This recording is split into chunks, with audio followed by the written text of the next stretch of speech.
What's going on, guys? Welcome to this tutorial where we are going to see how to create a meteor effect and the respective impact as well. We are going to use Shader Graph to develop a shader for the glowing meteor, and then we will use some particle systems to complement the whole effect. Everything is available on my Patreon page. In case you are interested in supporting me, you will also get access to this effect and many more game effects and shaders. Go check it out, it's really worth it. Anyway, let's see how we can do this. Alright, so let's start off by making the nice looking shader.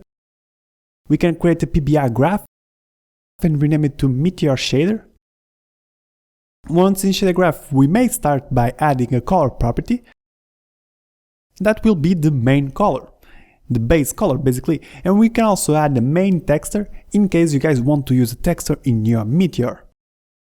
Let's drag and drop the main texture and connect it to the sample texture 2D, spacebar to search it.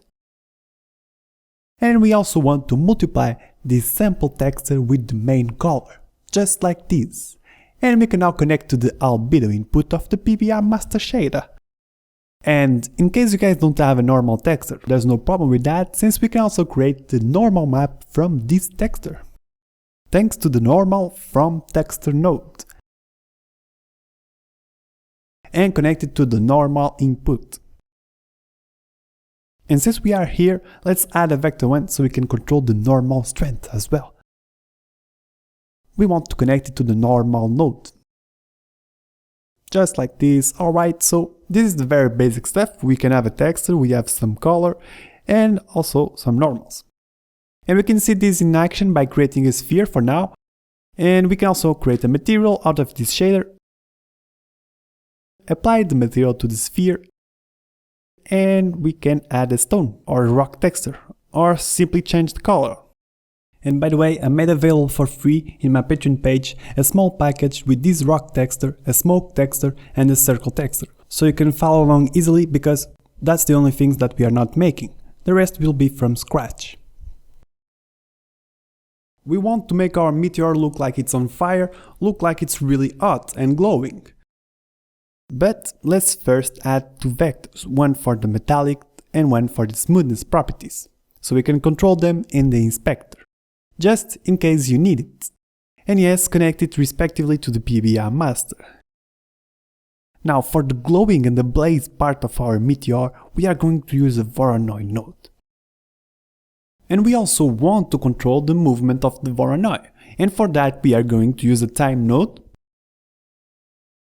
which we need to multiply with a vector 2 that's going to be called Voronoi speed, with a default value of 0.1 in the x and 0 in the y, or maybe the opposite, at least for now. We only are missing the tiling and offset node, so this can start moving. And we can connect it to the UV input of the Voronoi node, just like this. Let's also add another vector 1 so we can control the Voronoi scale, with a default value of 5 maybe.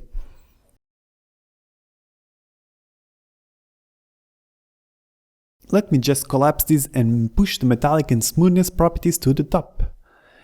Okay, so now we want to have control over the amount of Voronoi we want to use, and for that we can create a power node, which, as you can see, it will let us control the amount of dissolve. And that's a value that we really want to control in the inspector with a vector 1. And we can rename it to Voronoi dissolve, with a default value of 3 maybe. Cool, looking nice. Now we also want to add color to this Voronoi. So let's create a color property and call it Voronoi color. And this time we want to switch it to HDR mode. We can choose an orange color and increase the intensity. Let me move it around here. Let's go ahead and multiply the color with the power node. Well, at this point now we can replace the connection to the emission and save this so we can see how this is behaving in the inspector. So this clearly needs to be brighter. I'm going to increase the intensity of the Voronoi color, just like this, maybe increase the scale and the dissolve as well, Anyway, what really matters here is that if you take a closer look, you can still see the pattern of the Voronoi. And the Voronoi by its own is kind of very static. And we need to dissolve it with another noise. And let's go back to the shader graph and actually copy these three nodes right here, the tiling, multiply, and this vector 2. And we can also reconnect the time to the multiply like this. And we don't want to use the Voronoi speed, we actually want to create another vector 2 called noise speed with a default value of minus 0.1 in the x and 0.1 in the y, at least for now. So this tiling and offset is going to be connected to a simple noise node with a scale of 25. And yes, we are also going to control the output with a power node like we did before. Cool, now we can interpolate with a lerp node between the Voronoi and this simple noise. But we are going to connect the Voronoi to the B input and the simple noise to the T input. This way, the simple noise will influence the Voronoi and make it look like it's dissolving the Voronoi. By the way, let's also create a vector 1 called noise dissolve that will control the power of the simple noise. And like we did before, we can also add another vector 1 to control the noise scale, just like this. Now we can connect this lerp to the emission. Alright, so it's looking more interesting, but even if we increase the intensity, we won't get that nice super hot feeling we had before. You know, like it's a blaze. So this means we are still missing something, and the little trick that we are missing in this shader is the Fresnel effect. Let's just collapse this and now add a vector 1 called Fresnel power with a default value of 1. And we can connect it to the Fresnel effect. Now we can also add color to the Fresnel effect, so let's add a color property and call it Fresnel color with a HDR mode, so we can add a quite intense reddish orange, something like this. Multiply the Fresnel with the color, and then we can add the Fresnel to the Voronoi. And also replace the emission connection.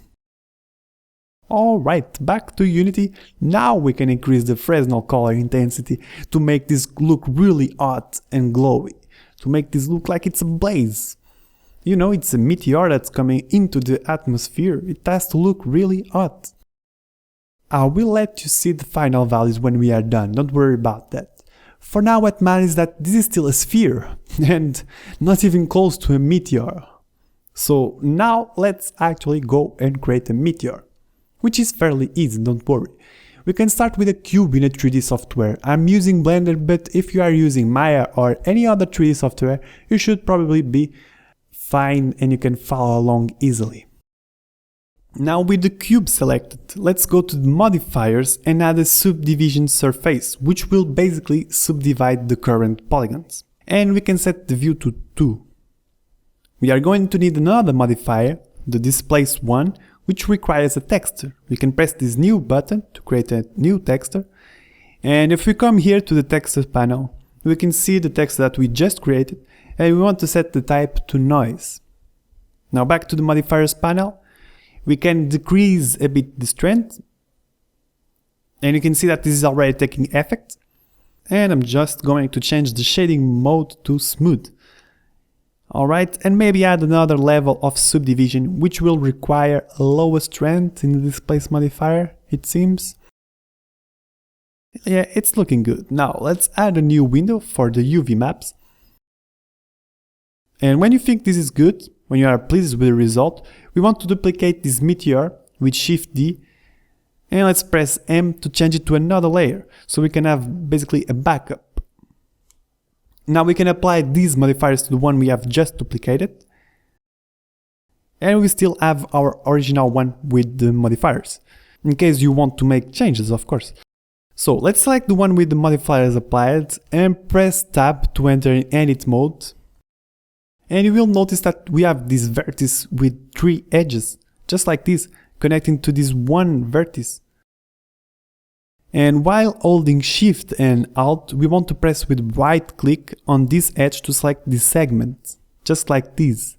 And we also want to do it again for these respective edges too.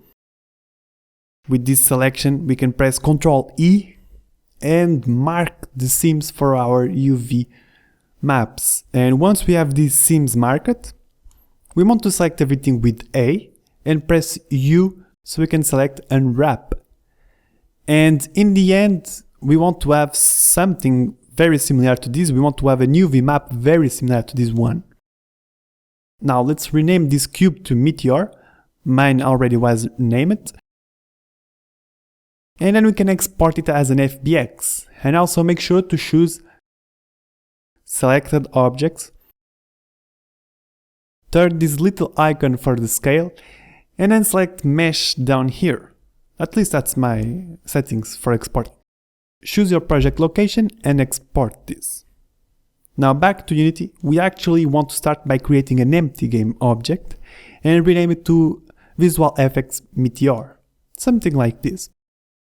The Meteor we imported, we want to say that we don't want any materials or animations imported and we want to apply these changes.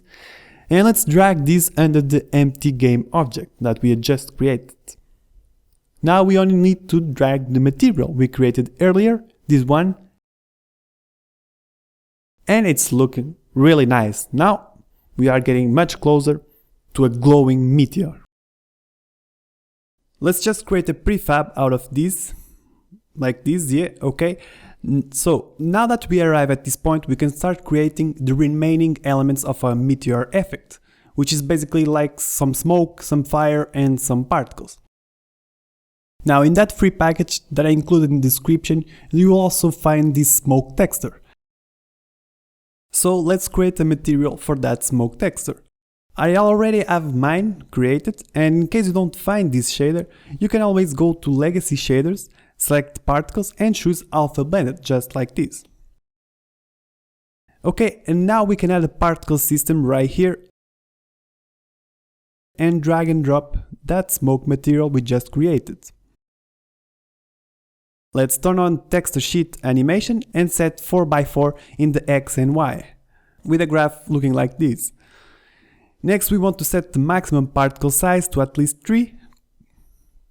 Cool, now let's make this loop of 1 second.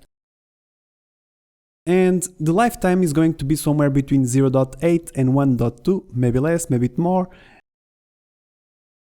The start speed is going to be low, something between 0.5 and 1.5 should be fine. And for the size, in my case, I'm going to set it between 3 and 5. We also want to make the start rotation random between 360 and minus 360 because it will give a bigger range. That's great. Now let's insert some really high values in the rate over time. Something between 40 and 50, maybe even more, at least for now. We will see how this is behaving in a few moments. And if I start moving this around, you will notice that we don't have any smoke trail, which means we need to set the simulation space to world. And now we will leave some smoke behind as long as this is moving.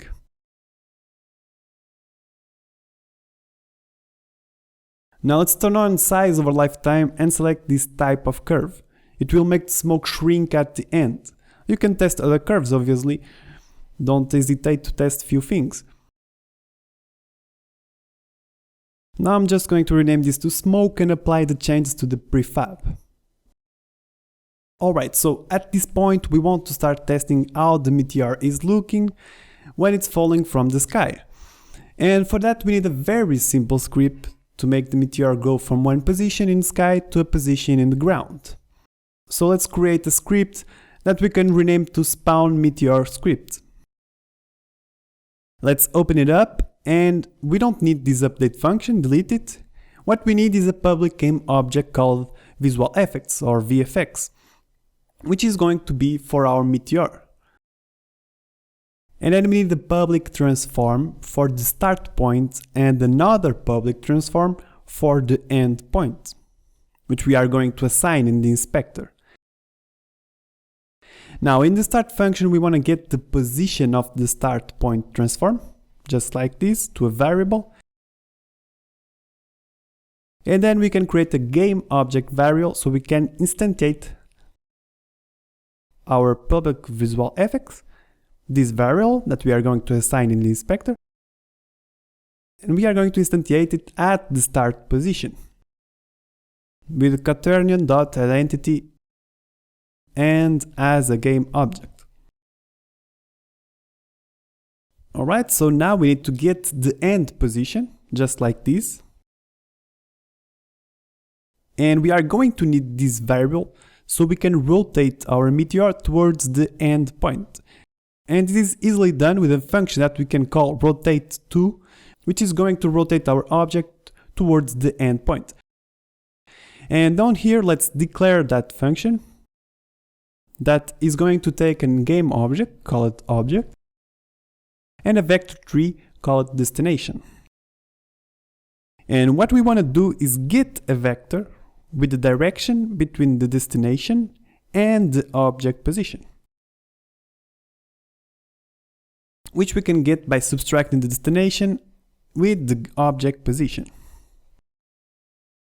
This direction is going to enable us to create a rotation that will contain the correct rotation to apply to our object with quaternion.look rotation, just like this. Now we only need to rotate our object to the correct rotation by using a lerp, which is an interpolation from A to B. And A is going to be the object rotation, not the position rotation, sorry about that. And B is going to be the correct rotation. Now this script is pretty much done. But as you may have noticed, this is not for the meteor. This is for an empty game object that we are going to create and rename to Meteor Ground, like this. Let me just place it around here. And now inside it we want to create another empty game object, which is going to be our start point. And it's basically the point at which our meteor is going to spawn in the sky. You can place it anywhere you want. I'm going to choose this position around here, more or less. That looks good. Alright, so now we can add the script we just created to our Meteor Ground. Now we can add our Meteor prefab to the visual effect variable. For the start point, it's going to be this start point we just created, and the end point is going to be our Meteor Ground, just like this. Let's also create a prefab out of this ground meteor. Alright, so if you press play right now, nothing really special would happen. We are still missing the part where we make the meteor move. So let's create another script called Projectile Move. Let's open it up, and the first thing we need is a public float called speed. Then we are also going to need a public impact prefab for later usage. And we also need a private rigid body variable that we are going to cache in the start function by saying get component rigid body, just like this. The update function is going to be fixed update, since we are going to use physics for the rigid body and we don't want to skip a bit basically. And here we will say that if the speed is different than 0 and the rigid body is different than null, then we want to increment the position of the rigid body, make it move basically, with transform.forward multiplied by open brackets, speed multiplied by time.delta time, and close brackets. Alright, so we can save this and go back to Unity so we can see how things are going. But first, let's open up our Meteor prefab so we can add the script we just created, the projectile move, and set the speed to 50. Let's also add a rigid body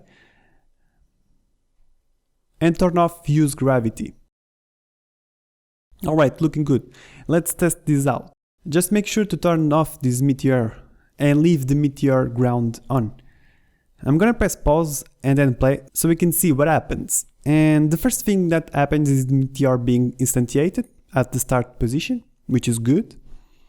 Now if I unpause this, our meteor will move exactly to the end point, which is really cool. Of course, we still need to tweak the smoke and add some fire, but the meteor for now passes through the ground and keeps on going on forever. So the next step is to add an onCollisionEnter function to the projectile move script. Around here, yeah, I got this autofill thing of Visual Studio, but you get the idea. So in here we want to say that the speed is going to be 0 as soon as it collides with something, and then we want to destroy the game object that holds this script, basically the meteor. And while we are here, let's also take care of the impact effect that we are going to create later. And let's check if the impact prefab is different than null. If it is, then let's spawn it with instantiate by assigning it to a variable. And instantiate the impact prefab and with position and with rotation as game object. Then destroying this game object after, let's say, 5 seconds. However, these pause and rot variables are not declared, and they are going to come from the contact points of the collisions. So let's instantiate them up here, where we can create a variable for contact point, call it contact, which is going to be equal to collision.firstContact of the contacts list. And then let's declare that rot variable, which is a quaternion, and it's going to be equal to quaternion.FromToRotation. Let's give it the vector3.up, which is the y-axis, and then give it the normal of the first contact. And the pause variable is going to be a vector3, that it's going to be equal to basically the first contact position, which is the point. Alright, cool, so that's it for the collision detection. Instantiating the impact effect, which we are going to create later, and then destroying the meteor. Now, back to Unity, we only need to add a box collider to our meteor ground prefab, like this, with a scale of 0.1 in the Y and something like 50 in the X and Z axis, just for the purpose of this tutorial. You can make this bigger, smaller, depending on what you need, obviously. Now, save this as a prefab, and let's not forget to also add a box collider to our meteor. With around 1.5 for the size, at least in my case, maybe less. Let's go ahead and test this. Alright, so it's starting to get closer to what we want, but there's room for improvements, obviously. Anyway, let's just make sure the meteor ground is closer to the actual ground. Alright, so there's a few adjustments that we need to do, like to the smoke and to the shader, but I'm going to do it more towards the end of this video. For now, let's create an impact effect for when the meteor collides. So like we did before, let's create an empty game object and rename it to Meteor Impact or Meteor Hit. And let me just push it down. And inside it, let's create a particle system named Beam, which is going to be used to create a flash of light. And we don't want any loop, so 0.2 for the start lifetime is enough. And it's not going to move, so we don't need any start speed. And let's set the start size to around 10, at least now. Let's also pick an orange color similar to this. And we don't need any rate over time because we are going to use a burst with 1. Let's also turn off shape and let's use color over lifetime, where it's going to go from full opacity to completely transparent. And we want the size over lifetime to go from big to small in a linear way, just like this. And if we test this, and if you are in the high definition render pipeline, it will probably appear as pink.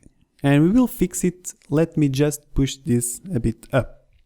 So let's actually go ahead and create a simple faded point of light in Photoshop or your image editing software.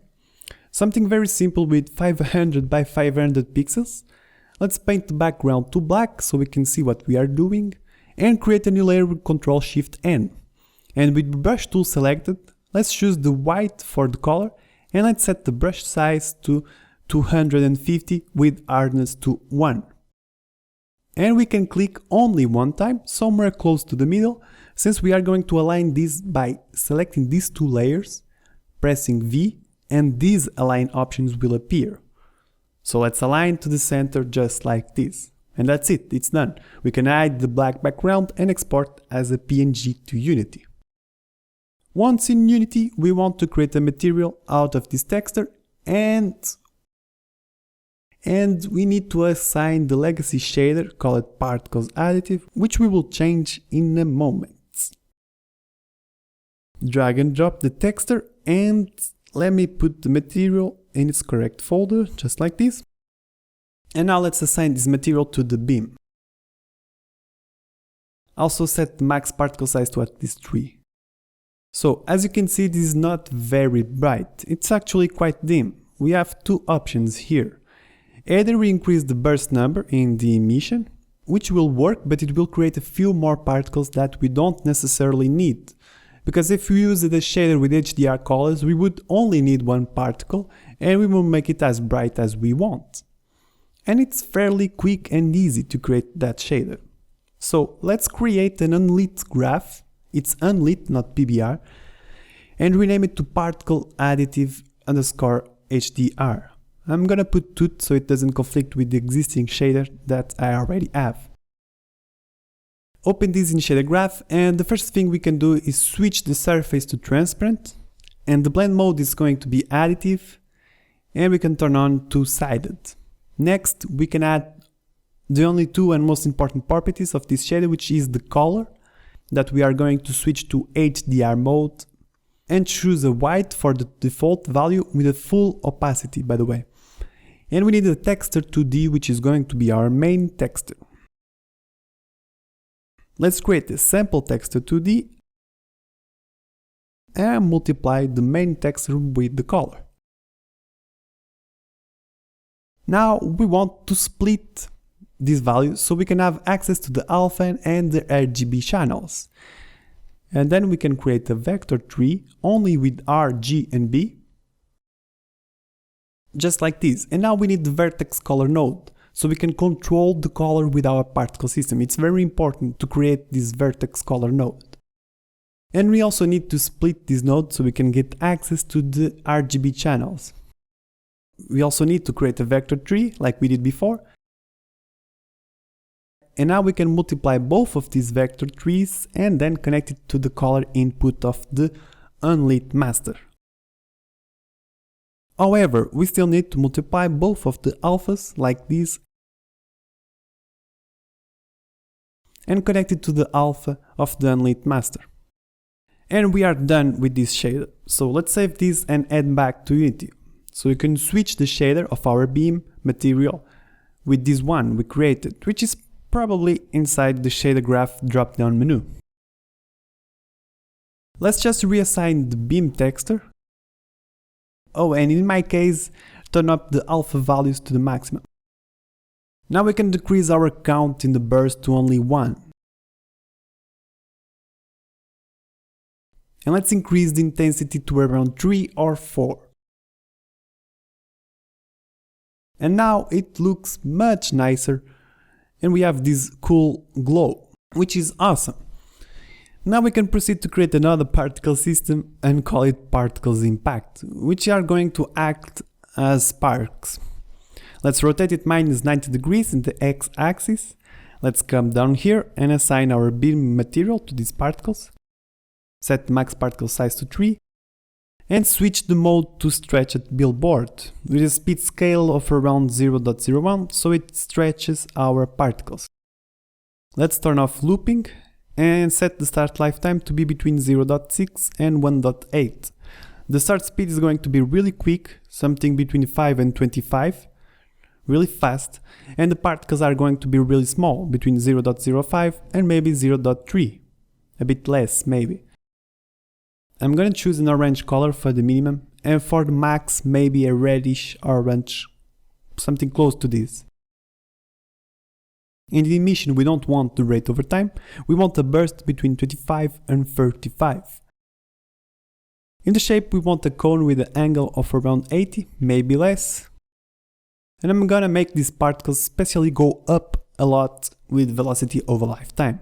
And set the space to roll, don't forget that, so we can set a value between 1 and 8 in the y-axis. The color over lifetime is going to be from full opaque to completely transparent, like we did before. And the size over lifetime is going to go from big to small. And let's see how this is looking. So it's looking really nice. We got some cool sparks going on here, guys. With HDR colors, it looks really bright. If you want, you can increase the intensity of the beam material. And the beam and the particles look really cool together. However, we are still missing a few things, but no problem with that. Let's just save this as a prefab.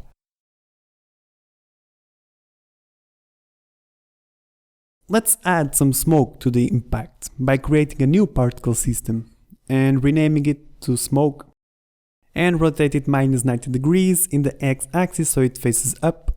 Turn off the loop, set the start lifetime to be between 0.8 and 1. The start speed is going to be mildly fast and consistent, something between 4.5 and 5. The start size can be between 3 and 5. Let's make it also random between 360 and -360 to have a bigger range. Now for the color we want a light gray, and then we want a dark brown color, similar to this. You can play with these values, of course. In fact, you can play with all the values, I recommend you test it. And we also want to lower the opacity on both colors, something like this. For the emission we want between 50 and 60 particles in a single burst. Maybe it's too much, it depends if you are developing for mobile. This is just a tutorial for educational purpose, so 50 and 60 particles to make it look good. On the shape we want to say it's a circle with 2 for the radius and around 0.2 for the radius thickness, so it doesn't emit from the center. We want to turn on velocity over lifetime and select world in space drop down menu, so we can make the smoke go up just a little bit, somewhere between 0.1 and 0.3 in the y-axis. Color over lifetime is similar to what we did before. And size, it's going to be this curve, from small to big.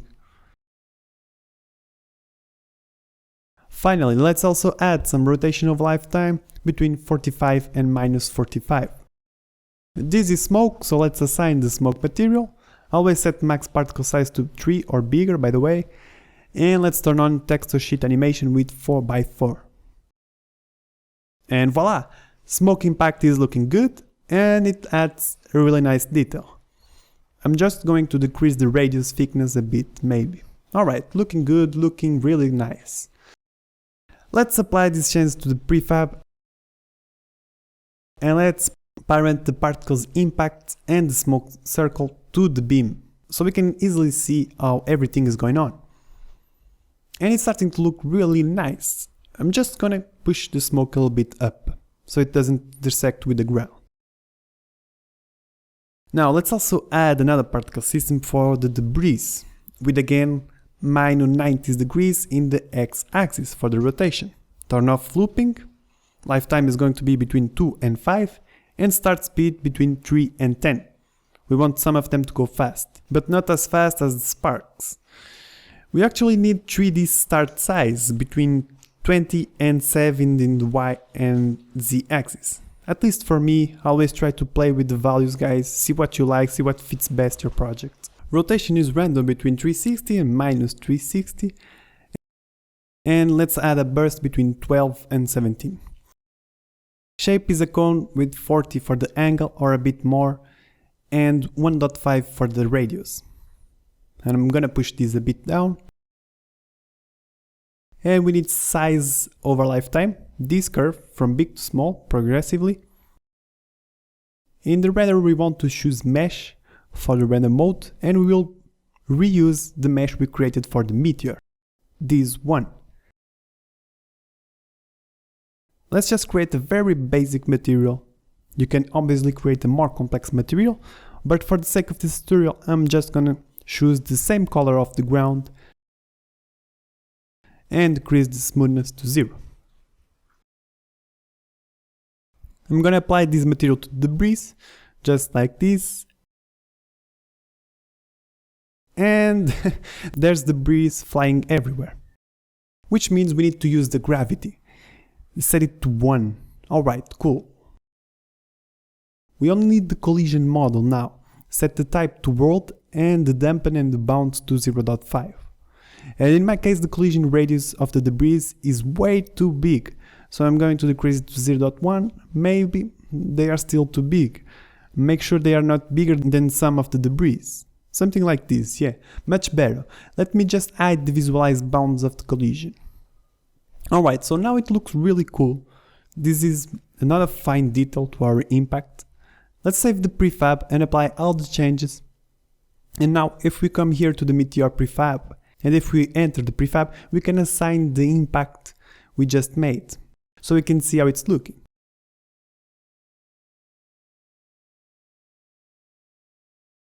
And yes, it's looking quite interesting actually. We are going in the right direction. However, there are still a few things that really annoy me, like for example, the smoke trail of the meteor, it disappears immediately, because we are also destroying the meteor as soon as it hits the ground, or as soon as it hits with something. To fix this, we can come here to the projectile move script, and we want to add a public list of game objects called trails, where we will add only particle systems. And down here in on collision enter, before we destroy, we want to say that if the trails count is bigger than 0, basically if there's something in the list, we want to iterate with a for loop through all the elements with the trail list, and we want to unparent so it doesn't get destroyed with the game object, and then we want to cast the particle system to a variable. And if the particle system is different than null, then we want to stop the particle system from emitting and then destroy the particle system game object, with a delay that is going to be the main duration of the particle system plus the maximum start lifetime. So let's save this. Oh, and sorry, this is int I equal to 0, not equal to I. And let's save this. Back to Unity.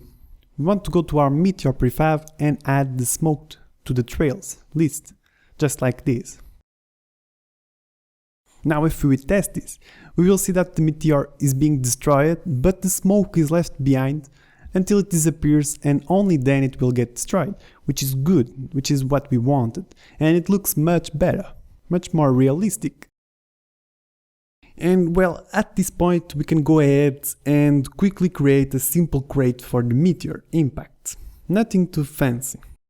So let's go to our 3D software, I'm using Blender, and let's go create a cylinder with 16 vertices, scale it down in Z, and then we can scale it up the whole thing.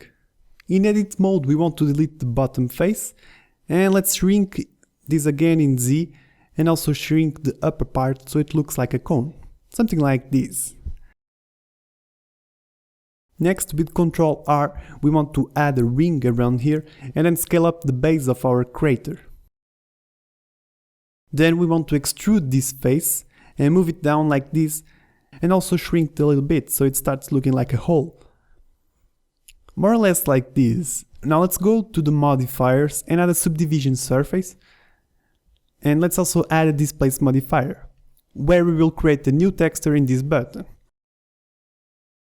Let's go to the textures panel, and then we want to choose a Voronoi in the drop down menu, where we will also change the size down here to 0.45. Now back to the modifiers panel, we want to decrease the strength of the displace to around 0.2, which looks much better, and let's also apply the smooth shading in here. And here you go, we have a nice crate for our meteor impact. I'm just going to make it a bit bigger at the bottom like this. And yeah, now we are ready to create the UV maps, which we only need to select everything with A and press U to select Unwrap. Let's just rename this to Crater and export as an FBX, where we want to turn on selected objects and turn on this button near the scale and select Mesh down here. Choose your project folder and export it. Once in Unity, let's say we don't want to import materials nor animation and then press apply. Okay, so now we are ready to create another particle system called Crater. With no loop and with a lifetime of 10 and no start speed. We are going to use 3D start size with 20 in the X and Y and 5 in Z. Turn on 3D start rotation and rotate 90 degrees in the X, set 1 in the flip rotation too. And we don't need shape, set the rate over time to 0 and let's add only one burst. Now let's switch the render mode to mesh and we can select the crater we just created. And we can also assign the debris material like this.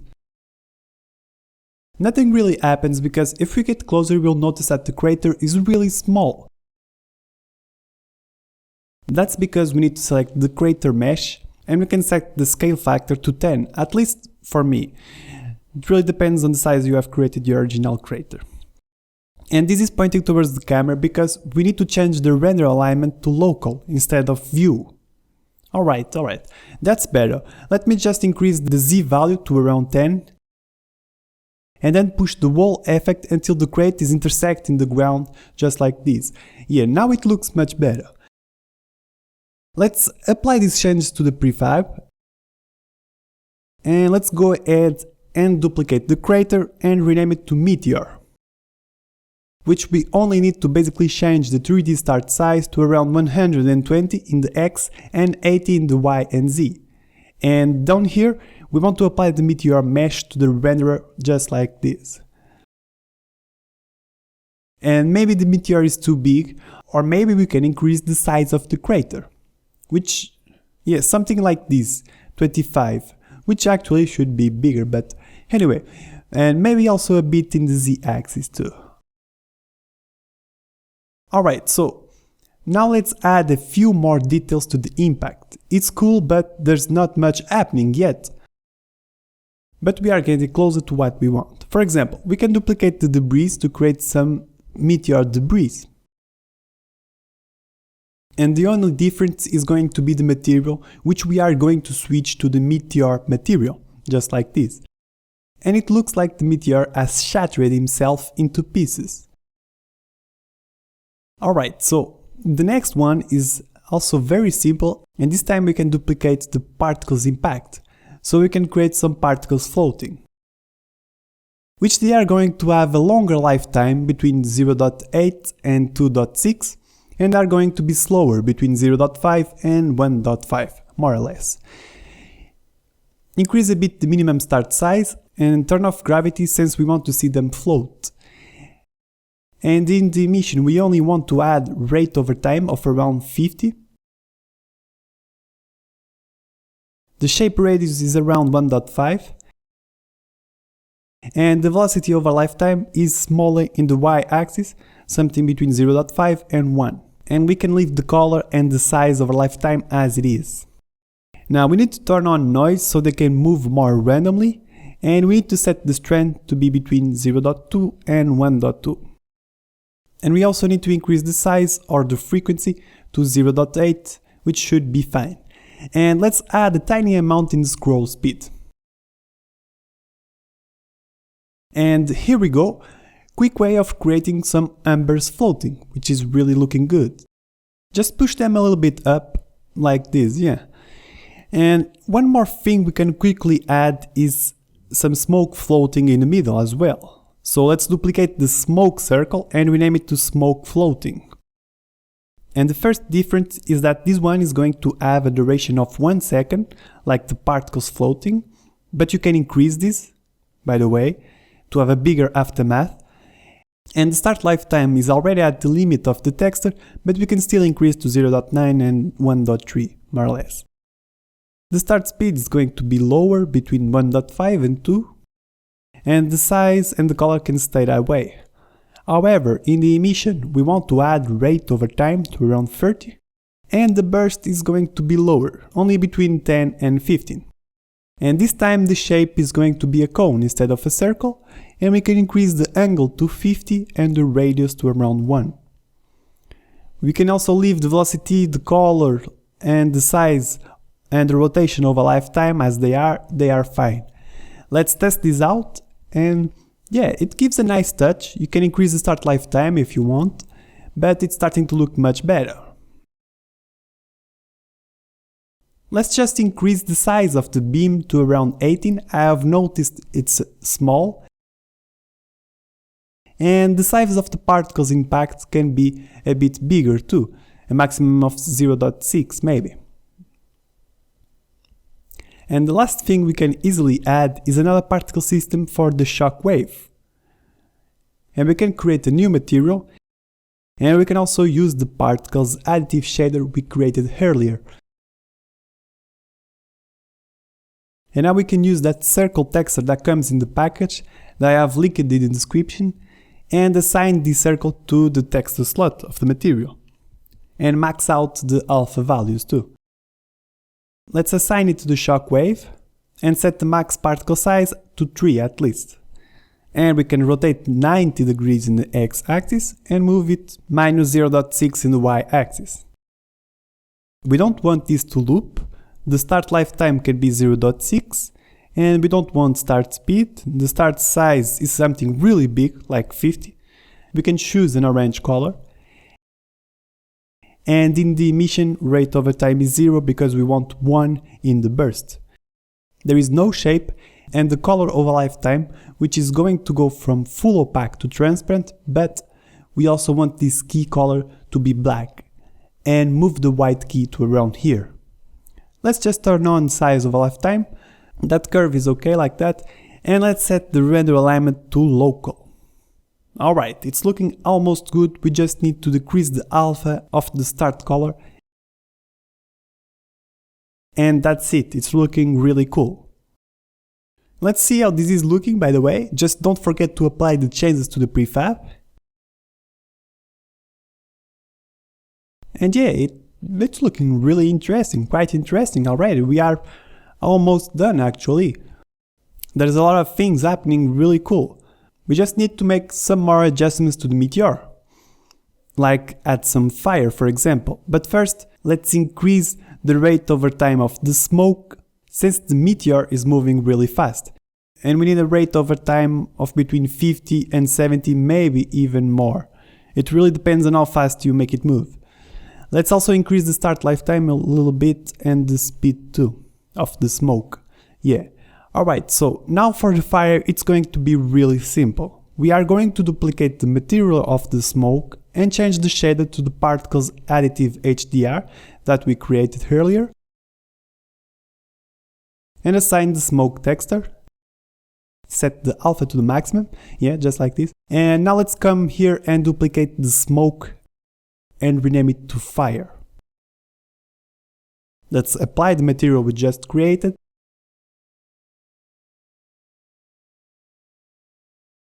And now the trick is to set the start color to a lighter orange and to a reddish orange, something similar to this. You can play around with these values. Then we want to decrease the start lifetime to around 0.4 and 0.8, and the start speed is lower to 0.5 and 1. The size is smaller, 2.5 and 4. And now the amazing part is that if we come down here and increase the intensity, our material will start to look like flames, like some fire burning. It has this really cool feeling. And maybe 7 intensity is a good value. Yeah, it's looking really interesting. Let's just turn on color over lifetime. And basically at the end, we don't want the full transparency like we have done before. We just want to make it almost transparent. And let's push this key to around here. And I really like to give the last color key a reddish feeling. Not fully red, but close. Alright, it's looking really cool. Let's just add the flames to the trails list so it doesn't get destroyed with the Meteor. And if we tested this right now, we would see that it's looking really nice. But if you take a closer look, the flames sometimes are behind the smoke. And if you are fine with that, you can leave as it is. But if you don't like it, you can change the ordering layer and set it to 1. And the flames will appear in front of the smoke, always. Alright, so We are almost done, guys. Now we can add some ambers to the meteor, but it's really simple since we can duplicate the particles floating from the meteor heat, just like this, reset the location, and now we can say we want this to loop. We can turn off velocity of a lifetime, and the shape can be a sphere with a radius of 1. In the emission we want 0 for the burst and around 80 for the rate over lifetime. Alright, they are looking really interesting, really cool stuff. Nice, nice. Let's just change the simulation space to world and also set the origin layer to 1. Now we only need to add these particles to the trails like we did before so they don't get destroyed, and apply the changes to the prefab. And now we are good to go to give it a try. And yeah, I think it looks really awesome. I really like the outcome of this tutorial. We could keep on adding more and more details, but I think that we have come to a really good point where you can start making your own changes and adding your personal touch. For example, I personally add a little bit of fire after the impact and made the smoke emit a bit longer. But that's basically it, guys. This tutorial is already enormous. And like I said, we could keep on adding stuff, like we could add a flare, a camera shake maybe, some post-processing effects too, more debris around the crater and a fading glow meteor, perhaps. And we could keep going on. But it also really depends where or what you are trying to achieve with this meteor, or where you are going to apply the meteor, or if it's just for academic purposes. But anyway, I hope you have enjoyed this tutorial. If you are able to support me in my Patreon page, I would appreciate it a lot, it means really a lot. And you can get access to amazing visual effects package and shaders. Anyway, thanks to all the patrons that supported me so far, you guys are amazing. And I want to say a special thanks to the super mega patrons that are the biggest supporters of this channel, which are Ben Myers, Bill Lear, Carlos Guides, Christian Mercino, Goblin Plague, James Finlay, Juan Mendiola, Party Time, Steven Chung, Steve Bear, Tirita, Trey Klein, and X Game Dev. And I'm sorry if I pronounce any of your names wrong. You guys are awesome, you guys are the super mega patrons. So thanks for watching, guys, and see you in the next video.